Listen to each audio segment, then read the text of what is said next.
Useless EThekwini Municipality turned off the power last night at midnight, or this morning midnight, and it's not back on.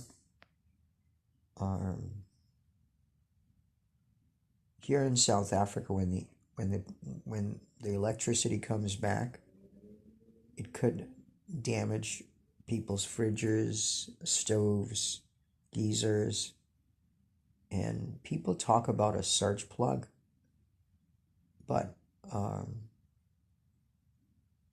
I don't know whether that can help with geysers.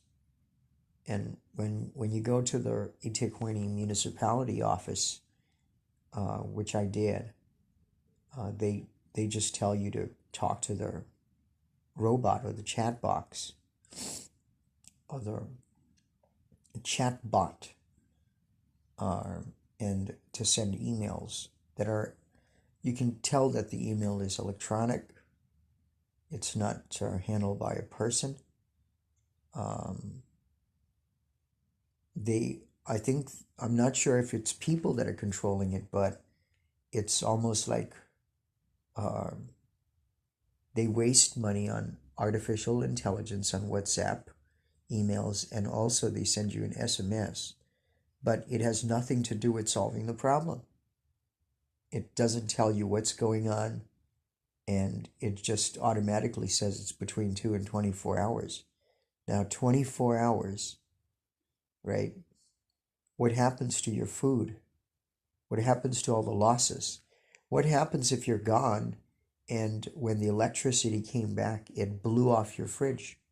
What happens if something caught on fire when you're not at home? So apparently you have to prevent this, you've got to stay at home. You are, to prevent this, you might have to lose online jobs, because if this happens on a regular basis, it's not regular, but it's more than enough. Just say you're working with kids in Taiwan or Japan or the Middle East. I don't think they'll be able to understand what you mean by you had no electricity, but you paid your bills, you know?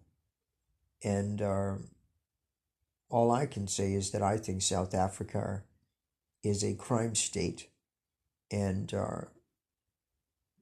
it's a racist state because they give black people jobs that are not competent or caring. And I think they steal from people that pay to allow free electricity in informal settlements, because you can see those illegal connections are not being stopped by the police or by the authorities, because it's completely unfair that some people pay and others don't. And if people get supply, it shouldn't come from paying customers. It should come from government taxes. And also, not everyone that stays in a squatter camp is poor. There are satellite dishes, there are cars there, people run businesses. It might just be a choice. A person buys a home and lives closer to work, doesn't have to pay rent, you know. So someone is having a family, uh, and at the same time wants to save money. So I think the squatter situation has to be evaluated and scientifically approached. We cannot just uh, generalize that people in squatter camps are poor, because poor means that you have no work, you are unable to do anything. But people in squatter settlements have loud music all the time. They have skills to connect electricity to traffic lights and satellite. They have satellite TV. You can see the dishes over their shanty town, and you see cars parked over there, and people are drinking alcohol freely and dancing. So it just looks like a behavioral problem, you know. And if the government is not stopping that, that means they are encouraging this. And that's what I mean by crime state.